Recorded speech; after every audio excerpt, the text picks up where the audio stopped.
சாமி இப்ப தேர்வு வரப்போகுது, எல்லா பெற்றோர்களுக்காக பிள்ளைங்க நல்லா படிச்சு எக்ஸாம் எழுதுன்னு சொல்லிட்டு அந்த எக்ஸாம் எழுதுறதுக்கு என்ன பரிகாரம் செஞ்சா நல்லா மார்க் வரும்? நல்ல ஒரு விஷயம். கல்வி அப்படின்றது ஒரு பிரதானமான இது. இப்போ பூராமே வித்யாகாரகன் அப்படின்றதுல புதனை கொண்டு வந்து நிப்பாட்டுறாங்க. ஆனா வித்தைக்கு காரகன் தான் புதன், வித்யாகாரகன் புதன் கிடையாது. அப்போ ஒரு ஜாதகத்துல குருவும் சந்திரனும் நல்லா இருந்தா இவர்களுக்கு கல்வி வளத்தை நல்லாவே கொடுத்துரும், குருவும் சந்திரனும். இப்ப இந்த குருச்சந்திரன் அப்படின்ற ஒரு பார்வை, குரு சந்திரன் பார்வை இருக்குனாலே படிப்பை அவங்களுக்கு தானா வரும், நல்லா படிக்க வைக்கலாம். ஆனா முதல் படிப்பை நல்லா கொண்டு வரணும் அப்படின்னு வச்சுக்கோங்களேன், கல்வியில சிறந்து விளங்கணும் அப்படின்னா இயல்பான நிலையில கூத்தனூர் சரஸ்வதி கும்பிடுறது நல்லது.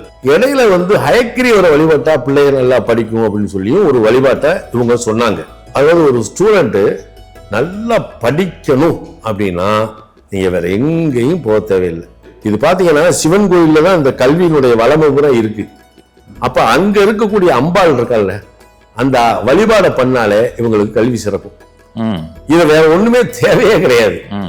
அதை விட என்ன அப்படின்னா, இப்ப நான் சொல்றதுதான் நதிக்கரையில் இருக்கக்கூடிய சிவாலயம், அதுல போய் வழிபாடு பண்ண வந்தாலும் ஒரு பிள்ளைக்கு செல்வ, அதாவது கல்வி வளத்தை அழகா கொடுத்துரும். Super super. ஏன்னா இதெல்லாம் மாறுபட்டதுதான். எந்த இடத்துல எல்லாம் புனித நதி ஓடுவதோ அந்த இடத்துல, இப்ப நம்ம சொல்லுவோம் சில பேருக்கு ஸ்ரீரங்கத்துக்கு போயிட்டு வந்தா கல்வி நல்லா இருக்கும், சில பேர் சிவன் கோயில்ல போய் அம்பாள் பிரகாத்தம். அதாவது அதை விட என்னன்னா நதி தீரத்தில் இருக்கக்கூடிய சிவாலய வழிபாட்டை இவர்கள் செய்தார்கள்னால் எந்த குழந்தையும் நன்றா படிக்கும்.